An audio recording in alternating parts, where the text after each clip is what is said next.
Namaste, and welcome to our continuing series on Savitri with our beloved Ranga. We are still in Canto 3, Book 1, The Yoga of the Soul's Release, page 41, beginning with the line, "The Inspiring Goddess." The inspiring goddess entered a mortal breast, made there her study of divining thought, and sanctuary of prophetic speech, and sat upon the tripod seat of mind. All was made wide above, all lit below. In darkness core she dug out wells of light. On the undiscovered depths imposed a form, lent a vibrant cry to the unuttered vasts, and through great shoreless, voiceless, starless breadths bore earthward fragments of revealing thought, hewn from the silence of the ineffable. As we have seen, this canto is the description of Ashwapati's yoga. He has made his mind silent and he has gone to the spiritual planes of consciousness, and all his experiences are being given here. And now what we are going to read today, he has gone even beyond the spiritual planes of consciousness and he has started digging into the inconscient. And he is trying to find out the secret of the inconscient. Because he encountered in his yoga, he encountered one difficulty. He saw that if you go upwards, you can get into a level of consciousness which is very pure, very bright, full of knowledge. But the moment you come down into your body-mind life, your consciousness descends. You are back to square one. All your old habits and everything remain. So, what has to be done? You have to go higher up to bring the light into the lower. Then he found that the subconscious itself has to be cleared, because the subconscious is a repository of all your past lives and all the errors that you have made. So it is a hardcore storehouse of all the errors that you have made in the past. Lakhs of lives. So it is something very not easy to change. Okay? You say lakhs, plural? Yes, lakhs of lives. Oh. In fact, the tantrics say that you have had 100,000 lives before you reach the human level. Before that, you have had animal lives and even lower down. It takes a long time. Evolution is very slow. And Srimati explains that. He says if it was fast, the problem set by the divine for himself, the adventure, he doesn't want to be finished quickly. He wants to give the maximum difficulty and solve the problem with the maximum difficulty, not an easy problem. So that's why it takes long time to... and when he plays the game, he is not doing it, like with a handicap. He really puts the problems to himself and descends into it, forgets his divinity, and then he's climbing up. And he's doing that through every individual. So it takes a long journey, and he's repeating the journey in every individual. So that's why it takes time. So this passage we are going to read today is that. So he found that he has to go on clearing the inconscient. So God's labor, the poem God's Labor describes that. He is digging deep and long, and in one letter to Nirudbaran, he says, I have found my formula for the mystery of matter. I don't remember the exact words. I didn't have time to find the reference, but this is what he says.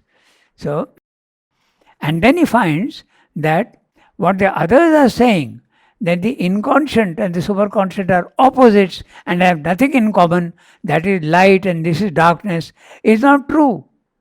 They are connected very much. Spirit and matter are connected, and we have to find the mystery of both. God can be light, but he can also be darkness. And there are some beautiful passages on light and night. So we'll have a look at that also. Night can be beautiful. So, the inspiring goddess entered a mortal's breast. So, this is what he is experiencing. Made there her study of divining thought. Now, made there her study, her office, settling in the heart, and from there working onwards. Okay, so And the word divining? divining is nothing to do with divinizing. No, nothing at all. Divining is from the French word deviner. Deviner means to guess, to have a rough idea, To find out. but not very clearly. Yes. That's what it means. Divining thought and sanctuary of prophetic speech. So you can also see the future and prophesy the future. So that prophetic speech. So and that it's an office and it's also a sanctuary. Okay, so that's what he's saying. And sat upon the tripod seat of mind. Someone just the other day asked me, what is this tripod seat of mind? I looked up my old notes, and it is Tridivi mentioned in the Veda, the Tridivi. And then Srimata has also commented on the secret of the Veda. It is nothing but the physical mind, the emotional mind, and the pure mind. That's the tripod seat of mind. And he is above that. The inspiring goddess has gone and sitting in the heart above that. So in the spiritual planes of consciousness, that's a tripod seat of mind. All was made wide above, all lit below. So why is he saying lit below? Because it's dark, the darkness, and so he is putting light into it. And look at the next line. In darkness's core, she dug out wells of light. What an image. So, in darkness's core, she dug out wells of light. In fact, in God's labor, he says that, I have been digging deep and long.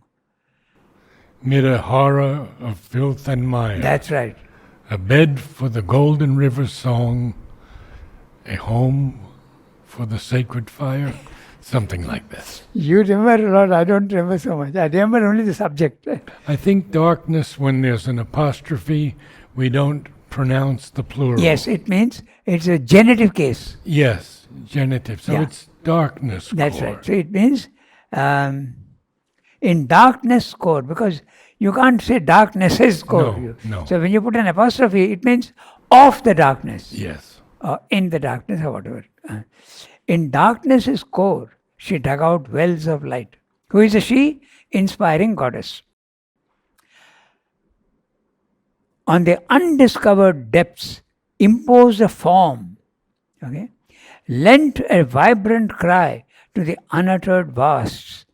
Now, this is, you can see, on the undiscovered depths, nobody has gone into the inconscient, okay? But he imposed a form. The inconscient is formless. Just like the superconscient is formless, the inconscient also is formless. But he is beginning to see a design and a purpose and form even there. What is the purpose of the inconscient? He is seeing. So that's why he's saying form. Okay? Made the inconscient known. If you have to know something, you have to see it.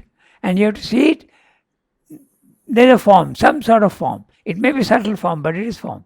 Okay? But she imposed a Yes, form. that's right. There, on the undiscovered depths, imposed a form, lent a vibrant cry to the unuttered vasts. Now, this is a vibrant cry to the unuttered vasts.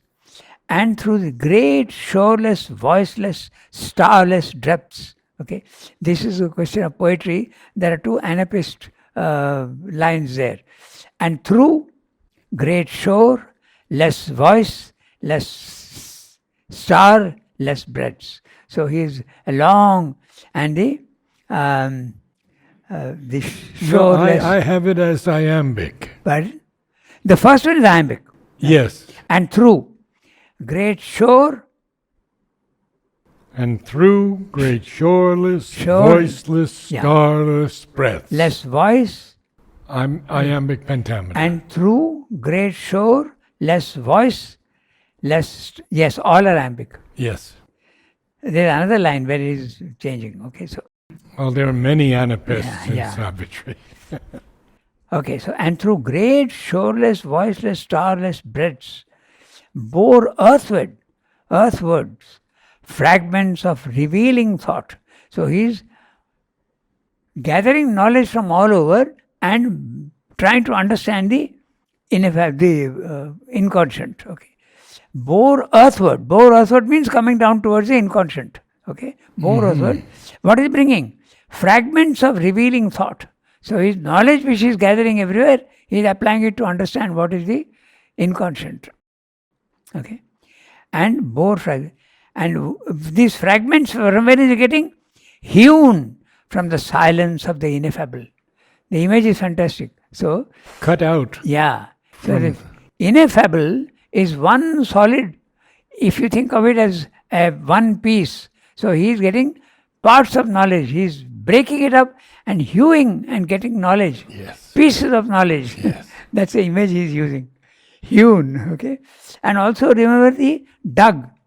Dug and hewn. It's a labor. God's labor. Yes. A voice in the heart uttered the unspoken name. A dream of seeking thought, wandering through space, entered the invisible and forbidden house. The treasure was found of a supernal day. In the deep subconscient glowed her jewel lamp.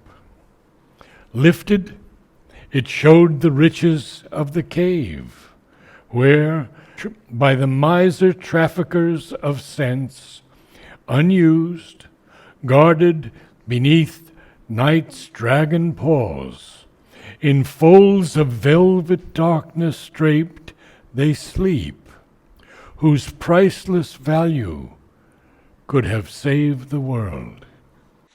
Beautiful. So, very interesting what he's saying. We'll have a look at what he's saying. So, a voice in the heart uttered the unspoken name. So, a voice in the heart. You can hear the voice, actually. That's what he's saying. Okay. And this is very interesting what he's saying, because there is in Savitri, later on, there is a place where he says that mantra, the mantra, if you go on repeating, it becomes automatic. You don't need to repeat it anymore. It starts running in the breath. Okay. So this, and it's a mantra, you are hearing it. So here is a voice in the heart, uttered the unspoken name. So you can actually hear the mantra being repeated. So unspoken name, because it is not, it is silently spoken. It is not spoken in voice. And maybe it was not spoken in that way before. Yeah. It was unspoken. Yes. That also you can say that. Many of these lines in Savitri you can interpret in several ways. Many ways.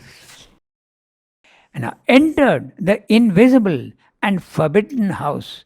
What is entering the forbidden house? And what is the forbidden house? The forbidden house is matter. Light is not allowed to come in there. It's strong, it is resisting. And in the human being, it's the body. The forbidden house. Okay. The mind will allow a little bit of light to come in. The vital will allow a little less light to come in. The body will not allow light to come in easily. Okay. So that's a forbidden house. And the forbidden house is inconscient and subconscient to a certain extent. So a dream of seeking thought wandered through space, entered the invisible and forbidden house. It may be forbidden, but it is entering. Okay, so he is getting the secret of the inconscient. Now, this is very interesting. The treasure was found of a supernal day. Supernal day, superconscient. Very clear. Okay, superconscient, or even you can say supermind. And what is the treasure which was found and where? In the deep subconscient glowed her jewel lamp. So he is finding the connection between the highest and the lowest. So, and jewel lamp, okay. Discovering treasure even here in the inconscient. And he says it is so rich and so inherently full of the divine element, but sleeping, that it has the power to change even entire world. He says in another place. I think it's here only. We'll see. Okay? Then, in the deep subconscious glowed her jewel lamp. It reminds you of Mother's experience with the inconscient. She says that... Yes, at the very bottom of the inconscient. That's right. Say what it is. Oh boy. I hit upon, most narrow and dense and something. Stifling. She uses these words. I chanced upon an almighty spring. That cast me forth Forthwith. Into something luminous, vast, vibrating with the seeds of a new world. That's right.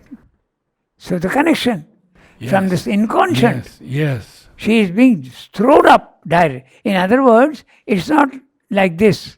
There's a connection between the two, like a circumference. It's all connected. So if you go down, if you go on a circle, you're not going away, you're coming back to your starting point. So there's a connection. Even in space they say that. Space is curved, they say. So if you start, you'll slowly come back to the starting point. So this is what he's saying, that inconscient has treasure in it. Okay? So, and where now, lifted, it showed the riches of the cave. The cave is the inconscient. And the lamp is showing it. Yes. The jewel lamp. Okay? The jewel lamp, yeah. Yes. Glowed her jewel lamp in the jewel lamp on the supernal day, where by the miser traffickers of sense, unused, guarded beneath the night's dragon paws, in folds of velvet darkness, draped they sleep, whose priceless value could have saved the world. So the treasures that are there, everything, can save the world. The divine is up there, but here also is the divine, and it can, if it is uncovered, it can save the world. The cave is the inconscient? The cave is the inconscient, yes. So, and look at the words used. Now, what are these miser traffickers? A trafficker is one who is a petty dealer in goods which have to be taken into another country illegally. Right. And they deal in very small, petty things, small items and things. Therefore, a miser. Yeah. So, who are the miser traffickers? Your senses. In other words, the senses are giving you very little knowledge of what is there. That's why miser senses. Yes. Senses are giving you extremely small things. Just like a trafficker, a smuggler who is bringing very small goods. Yeah. But he is not like an armaments dealer. An armaments dealer is huge, he goes on a vast scale. Okay? But this miser trafficker is finding ways to smuggle goods into a country where it is forbidden. Very small things. So this is what your senses are.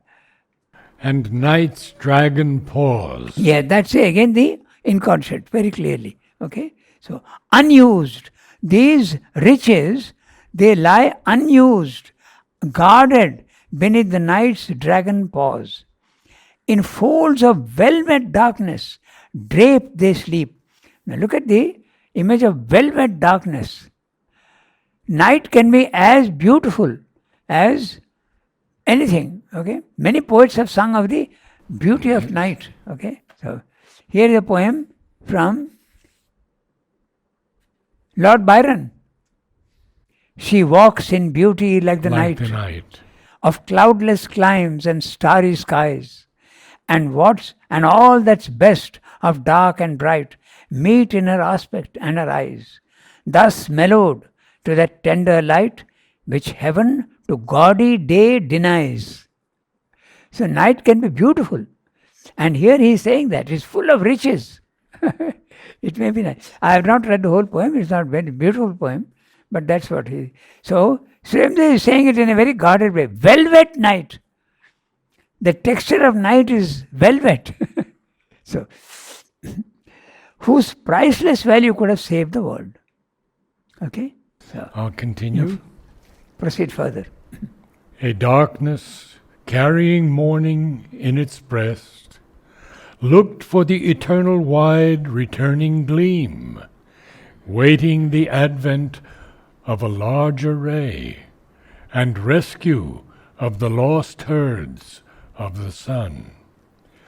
In a splendid extravagance of the waste of God, dropped carelessly in creation's spendthrift work, left in the chantier of the bottomless world, and stolen by the robbers of the deep, the golden shekels of the eternal lie, hoarded from touch and view and thought's desire, locked in blind antres of the ignorant flood, lest men should find them and be even as gods.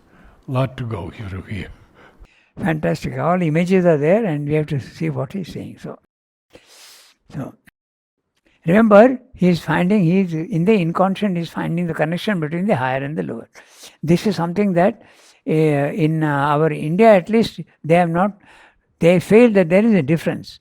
That is, all over the world it's there. The gods and the devils, there is a difference. Light and darkness are different. They have nothing to do with each other. Sridhar is finding the connection. Okay, so a darkness carrying morning in its breast. Beautiful image saying, this is darkness, but the possibility of light is there in it through evolution. So it's all inherent and involved. Okay, so a darkness carrying morning in its breast looked for this eternal wide returning gleam, the light that comes back, returning gleam. Okay, so waiting the advent of a larger ray. So this is he is speaking of larger ray, means he is saying it is waiting. The darkness is waiting for the larger ray, means he is talking of the supermind. The coming of the supermind and the supermental race. The large waiting, it is waiting for the larger ray. And rescue the lost herds of the sun. The lost herds of the sun are Vedic images where the word used is the go. Go means cows, okay? And also means light in Sanskrit.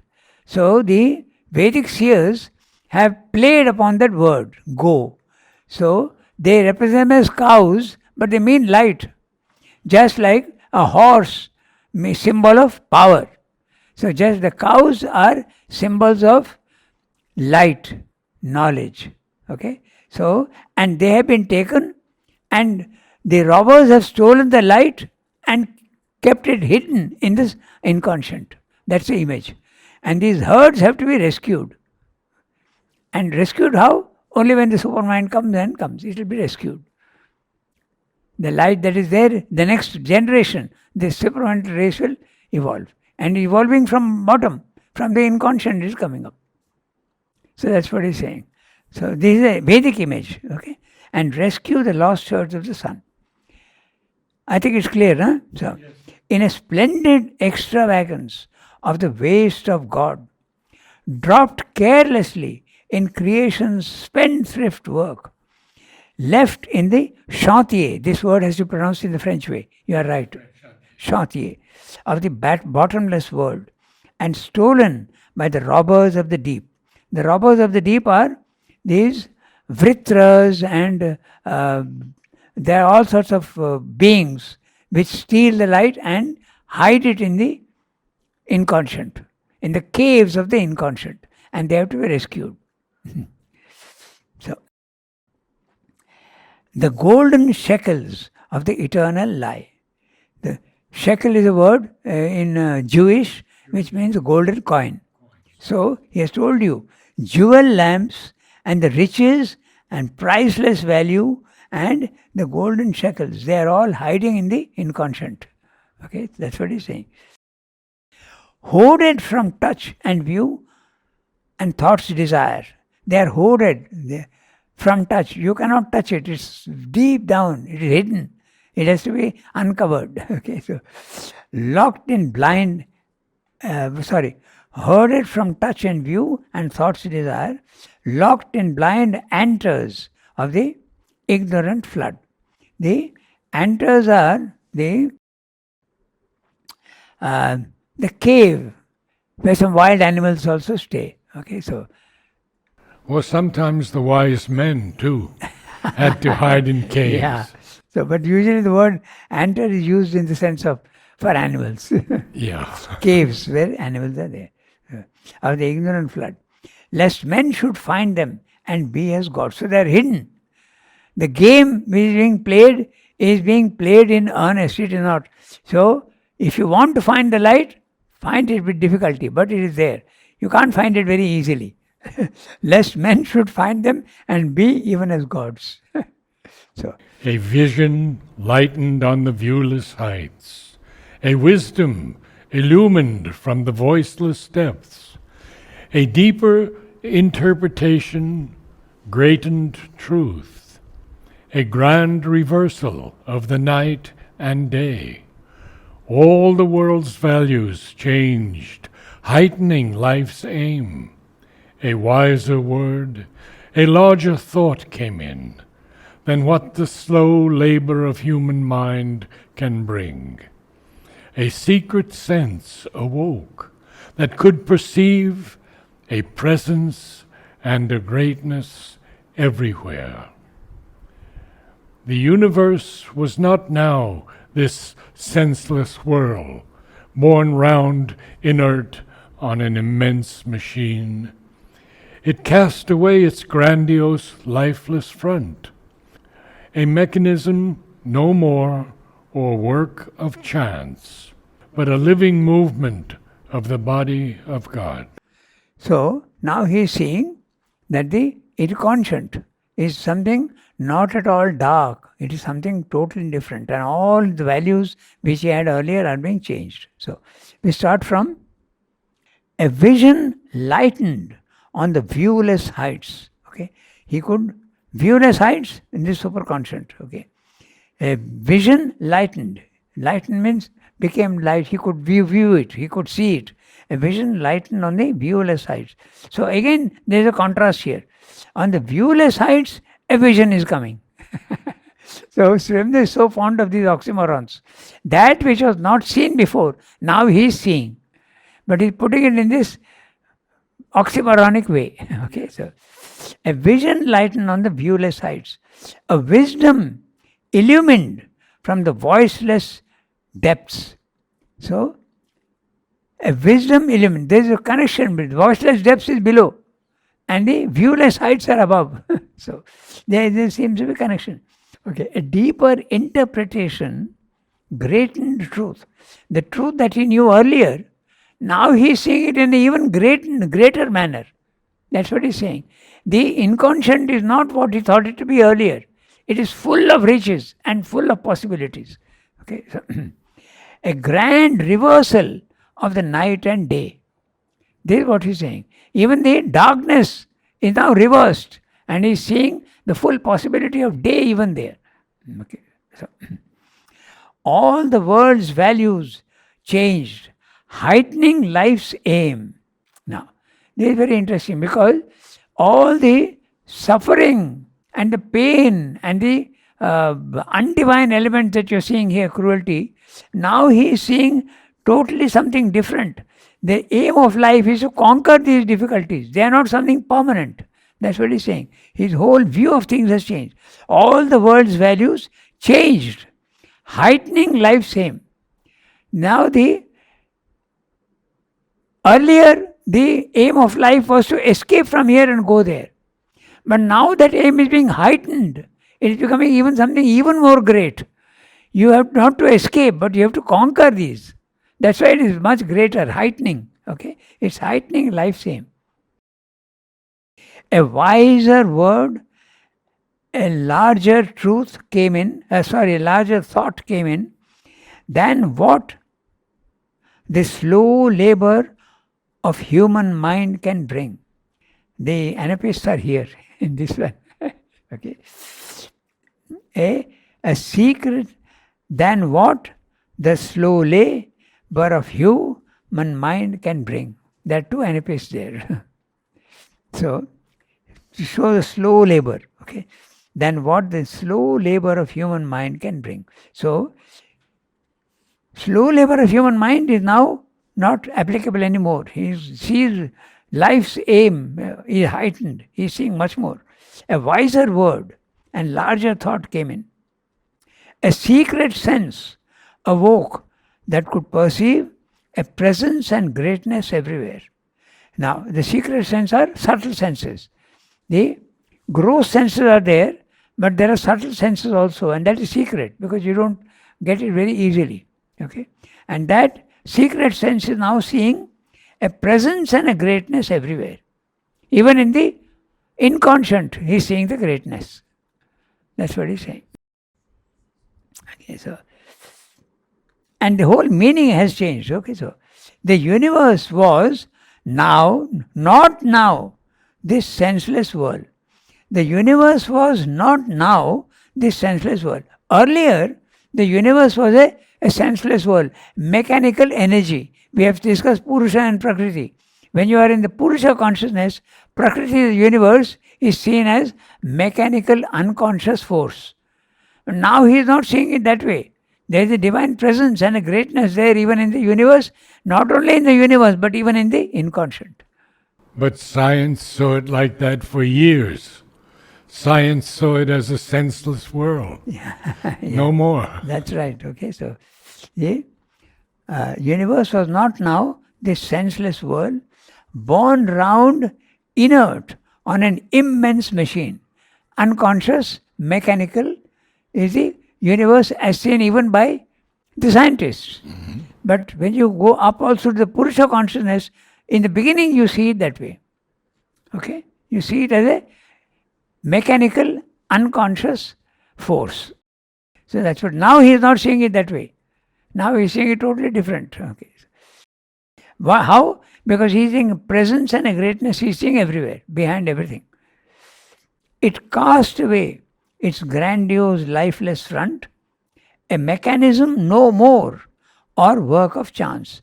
What was a mechanism earlier is not a mechanism now at all. It's not blind force or work of chance, chaos, chaotic. It's not a chaos. There's a meaning behind everything. That's what he's saying. His whole view of things has changed when he has understood the inconscient. I once asked Amal about the word grandiose, because in common parlance, it's often a pejorative term. Negative meaning. But not here. No. This is greatness. Yeah. That's right. A mechanism no more or work of chance, but a living movement of the body of God. The body of God is matter. Okay? And so inconscient is the body of God. And it's a living movement. It's not dead. It's not mechanical. It's not darkness. It is nothing but that. A spirit hid in forces and in forms was the spectator of the mobile scene. The beauty and the ceaseless miracle let in a glow of the unmanifest.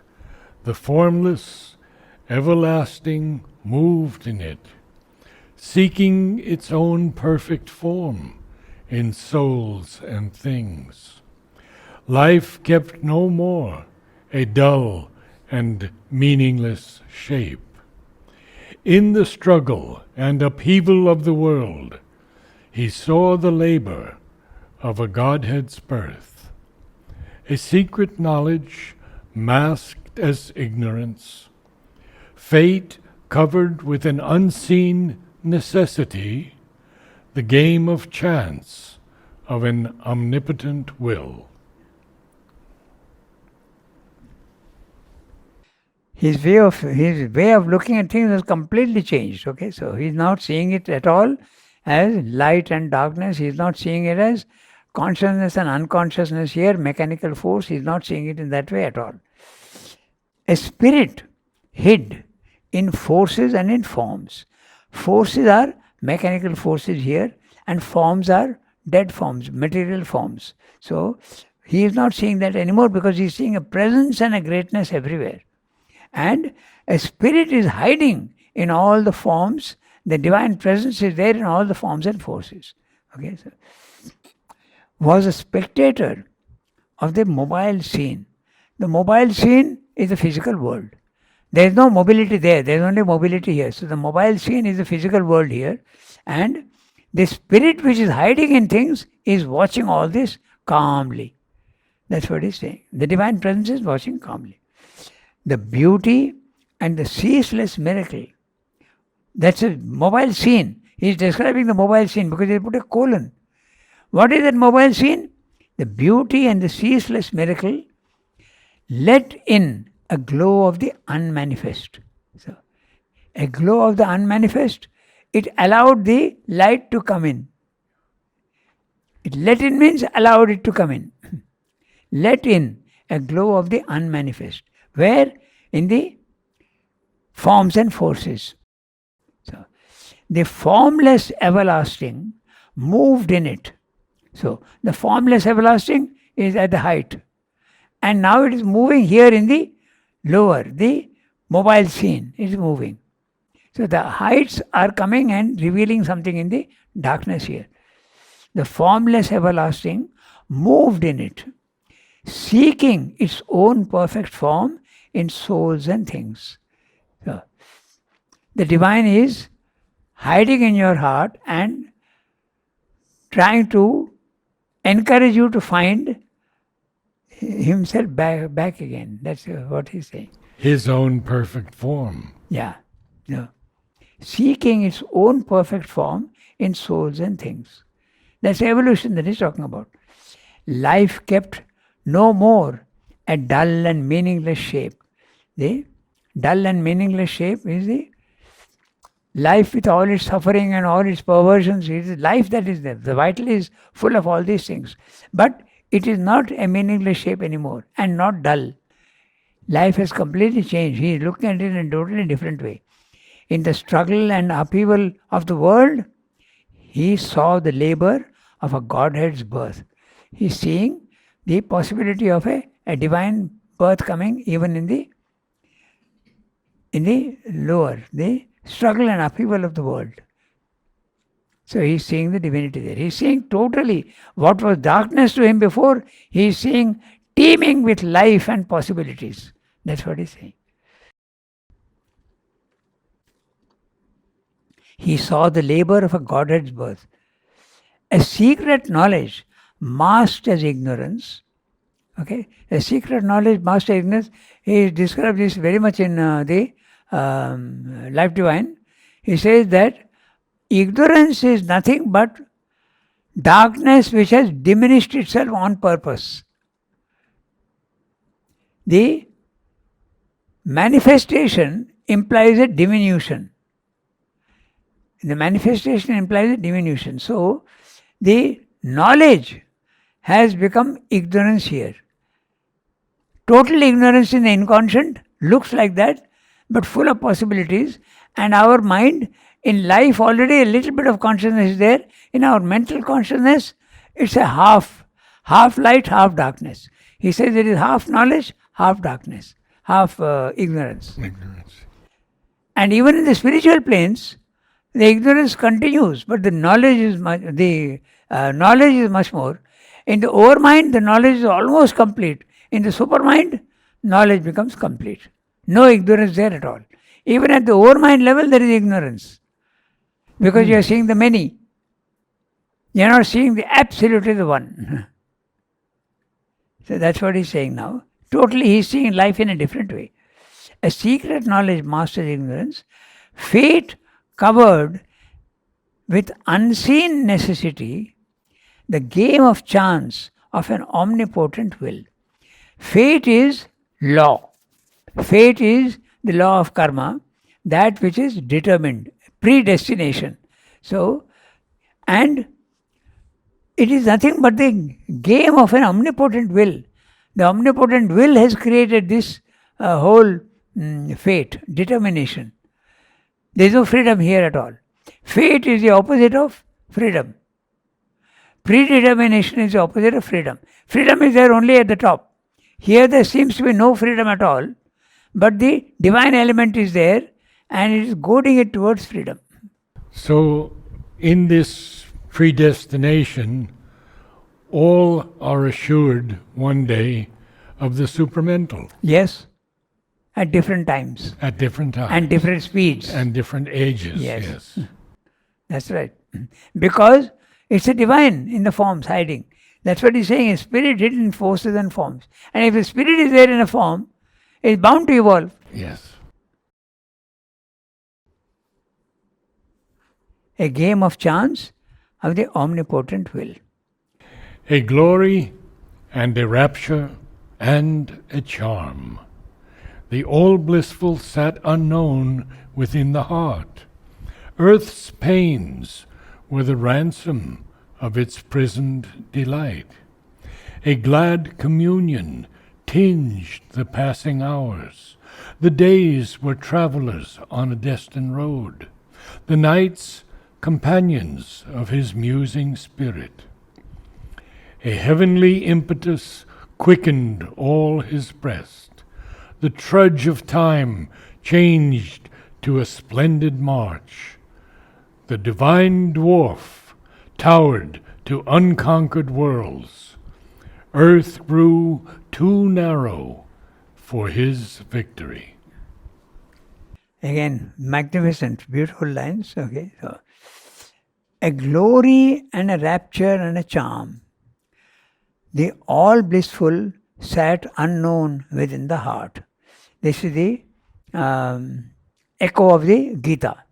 Then, Ishvara Sarva Bhutanam Hriddesha Tishtati. The divine has placed himself in the heart of every creature and he is from there guiding everything. So, this is in the Gita, 18th chapter, the 61st verse. Ishvara Sarva Bhutanam Hriddeshe Arjuna Tishtati. Brahmayan Sarva Bhutani Yantra Rudhani Mayaya. He is seated, the Lord is seated in the heart of every creature and like a machine he is making the body, mind, life turn around. Okay, so that's the phrase. So the all blissful sat unknown within the heart. You could also say there is a psychic being which is there. But there is, I think, there is a difference between the divine presence in everything and a psychic being. There's a difference. Yeah, I would feel the all blissful is the divine. Yes, the divine presence. Yes. That is there. But unknown. Yes. Huh? You don't know it very easily. Okay. Earth's pains were the ransom of his prisoned delight. Now that's a very interesting, again, image. So, the sufferings that you are having here, the sufferings and the pains, is nothing but the ransom price that you are paying for freedom. So, the word ransom is very clear. Suppose a rich man's son has been kidnapped. The kidnapper asks for a ransom from the rich man. He says, give me $1 million, I'll release your son. So, the price that you are paying to go back to light and happiness is a suffering. You get the image? And the delight is prisoned. Yes. At the so moment. to get the delight, yes, you have to pay the price of suffering. It's seen in a totally different way. Yes. Okay? Beautiful image. He has used this word in Life Divine also several times. Earth's pains were the ransom of its present delight. A glad communion tinged the passing hours. A glad communion is coloring faintly, tinging, okay, the passing hours. The days were travelers on a destined road. Now he sees very clearly that there is a destiny. It's not any haphazard traveling, it's a very purposeful traveling. The nights, companions of his musing spirit. So, the night also is now a companion. It's not an enemy anymore, it's a companion. Of Ashwapati. Yes, of Ashwapati. Of every human being, ultimately. He said what Ashwati is experiencing will be experienced by everybody at that level. A heavenly impetus quickened all his breast. The word quickened is to stimulate and give birth to. Okay, so the trudge of time changed to a splendid march. So the trudge of time, beautiful line. The trudge of time. Trudge is a very heavy, slow movement with great difficulty. Okay, now it has changed completely, and it has become a splendid march.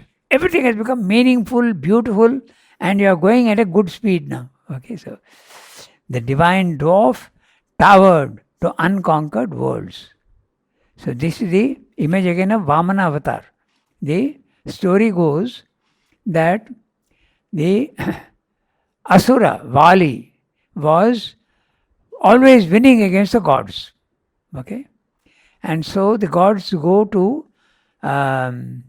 Vishnu and tell him, do something. We are losing the battle with the Asuras. So do something. So Vishnu says, okay. So Vali is a ego. The Asura is as powerful as a god, but the only difference is he has an ego. He does it for himself.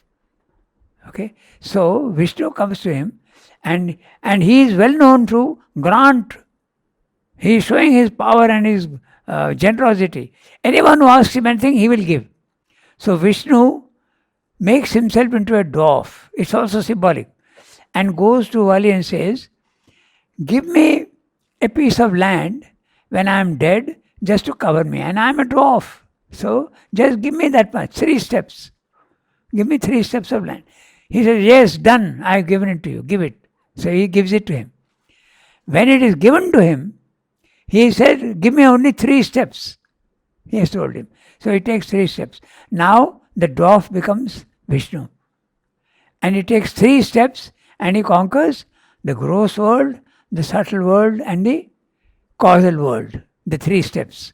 And he reconquers the whole thing again back for the gods. So that's the image. So the divine dwarf towered to unconquered worlds. So the asuras, that the darkness is cancelled and everything is now light. Okay, so earth grew too narrow for his victory. He has gone beyond the earth. He has gone everywhere and even below. Okay. Shall we stop here? We stop here today. Yes.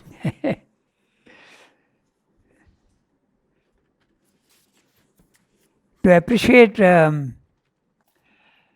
Savitri, you have to appreciate his images. And by the way, last time we came across which I thought I would like to dwell a little more on it. Okay, I'll just tell you where it is. Yes, certainly. Yeah. There is one which says on page 40, the letters stood out of the unmoving word. Okay. Now this is a very interesting image. There is a word, and if you have the word, you understand everything. The word is the one. But the letter... For me it is Om. Yeah. But the image is that the letters that form the word, the one is formed of the many. That's what he's saying. So, this is one image that he has given, and the other one, it's a very beautiful image. And similar images also is there. He has given as well. Another one is there. He says, excerpts from the page. I think that will come a little later on. Okay. Mm-hmm. I think in the next one it will come. Excerpts from the page. So the page is a full line, and he's taking excerpts from it only. The one and the many. That's the image again. Okay, we stop here today. Namaste. We'll see you on Monday for the Life Divine at 6 o'clock